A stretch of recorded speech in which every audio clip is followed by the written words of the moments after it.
Hello, beautiful humans, and welcome back to another episode. In today's episode, I'm chatting to you around why your biggest flex has nothing to do with the way that you look and everything to do with who it is that you are and what you bring to the table. Let's dive in.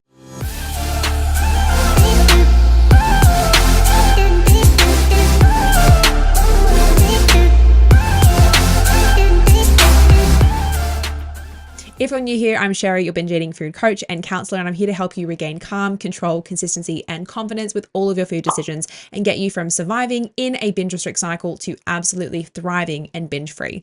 I help my girls do this in a 12-week program, but I'm here to also help you learn how to do that in today's episode. So let's dive in. So guys, I wanted to really chat to you around how your physique has very little to do with who it is that you actually are, and how your biggest flex has everything to do with who it is that you show up as, who it is that you are, whether it's nurturing, empathetic, and how essentially everything that you bring to the table, a very small portion of that is the way that you look. And how the way that you look is not actually enough to get someone to fall in love with you. It's not enough to get people to stay in your orbit, to stay in your life, and how you really need to become someone of substance. And I think a lot of people disregard this, and why a lot of people focus so heavily on their physique is because they sometimes don't really want to do the work required to become a very deep thinker, to become someone that is very empathetic and whatever. And we tend to sort of rely very heavily on our looks. And I really just want to resonate, guys. I absolutely did this when I was younger. I really was someone that placed a lot of emphasis on my looks, and I didn't focus on really becoming a better human, a better partner, a better friend.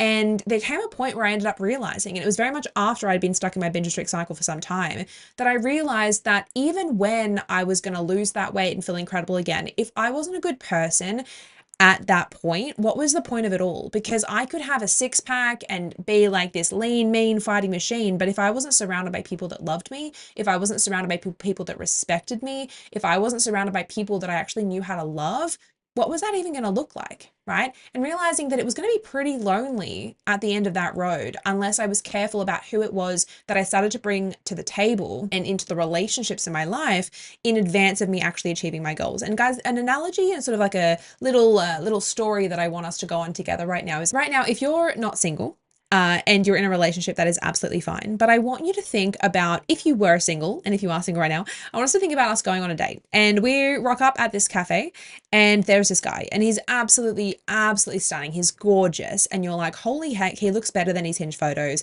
This person is a 15 out of 10. Maybe you start second guessing yourself for a second.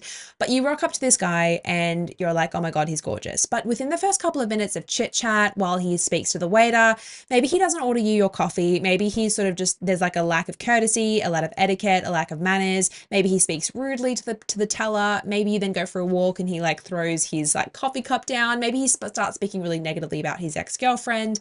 And you start getting the ick, because you're like, this person he doesn't have empathy. He's not nurturing. He doesn't have a great degree of respect for people in his life, whether past and present. And just very quickly you end up realizing, like, this person, even though he is absolutely stunning and gorgeous, there's a lack of depth to this person. And very quickly you get this ick and you think, this is not my person. This is not the person that I want to spend my time with. This is not a person that I want to embody their values. And you end up realizing that there creates a big disconnect with this person. And although underneath his shirt, he may have a six pack, he may have a Troy Bolton look, whatever it is. God, we all know I'm a High School Musical fan.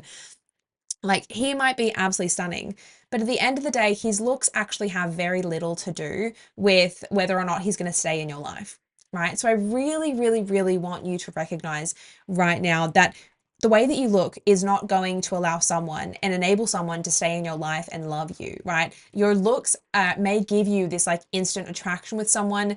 Maybe it'll help someone be attracted to you initially, but it's not going to be what someone falls in love with you for if you can't bring extra stuff to the table. And I think a lot of people rely very heavily on the way that they look because they tend to not want to do the deeper work, or they're just not very aware of the requirement to do the deeper work, right? We tend to rely on our looks in the hopes that that is what's going to enable someone to fall in love with us and to want to be with us. And that, as long as we can get hotter than XYZ person, then maybe then I'll get a partner or a relationship. And I just really wanted you guys in today's episode just to make sure that you're checking yourself to really recognize that, we place such a huge emphasis on the way that we look, on being a certain dress size, on changing our body types for summer or whatever it might look like. But at the end of the day, that actually has nothing to do with whether or not people in your life are going to want to spend time with you. So that's not to say that we can't care about the way that we look.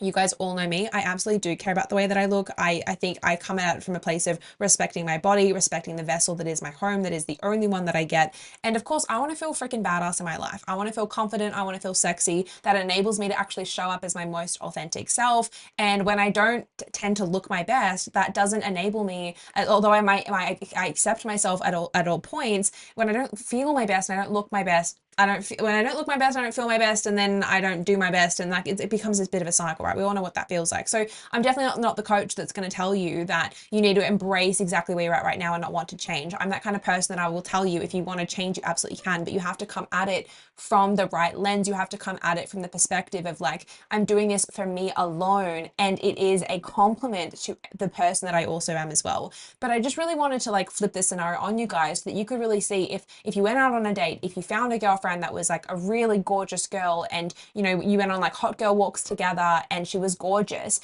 if the chat wasn't good and you didn't have this deep conversation, you didn't feel seen or loved, that person didn't ask you questions about your life, and you end up leaving that coffee date and this girl has no idea about you, she just chewed your ear off forever, you wouldn't really want to spend time with her, right? Like you wouldn't be inclined to really foster this deeper connection because this person isn't adding extreme value to your life.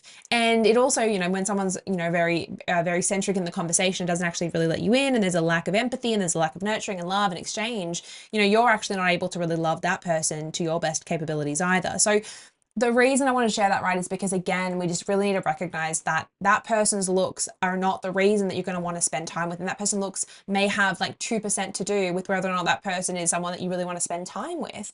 And it's really about recognizing that the same thing goes for you. Other people in your life, they're not with you, they're not around you, they don't want to spend time with you for the way that you look, right? That's not to say that you don't want to prioritize your looks and the way that you feel in your body and feeling your most confident and taking care of your skin and your body and all the things. But it is about recognizing that, you know, you can take the pressure off yourself to a certain degree to make sure that you remember that you are so much more than the way that you look, right? Like literally 98% of you and what people care about that you bring to the table, it literally has nothing to do with your looks.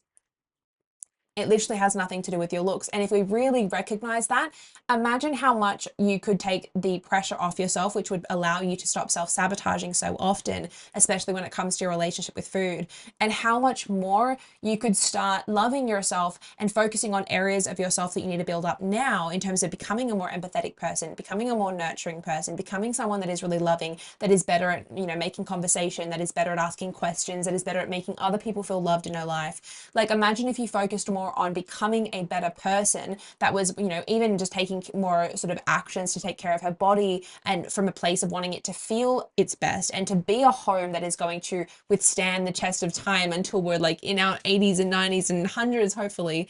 But it's like, imagine if we took at it from the lens of that and realized that we need to become a person that is very holistic, that is mentally, emotionally, and physically healthy, and that we're not here just to look a certain way. Imagine if you prioritized that and realized that's actually what everyone else is looking for as well, and realize that that is actually what everyone is looking for as well. Can you just see how that takes the pressure off you needing to change your body to look a certain kind of way or needing to be a certain like bikini size for this summer, right? It's like, not to say that those goals aren't important to you. If they are, that is fine, but it's about remembering that you need to be a very holistically healthy person and that that is what people love you for, right? So I just wanted to really remind you guys in today's episode that your biggest flex has nothing to do with the way that you are. Your biggest flex is not being a certain size. Your biggest flex is not looking a certain way or having the best materialistic things. Your biggest flex is actually being a person that people want to be around and that they actually want in their life, and the way that you look has nothing to do with that. So I hope today's episode was just a little bit of a perspective shift and was able to sort of just remind you to keep your goal really centric, and this goal of being someone that is mentally, emotionally, and physically super healthy, and that actually just exudes, you know, confidence and courage, and who is nurturing, and she's someone that prioritizes connection with people that she loves and makes people around her feel seen. And for sure, she still cares about the way that she looks from a place of respecting herself and having high standards if that's what you're wanting.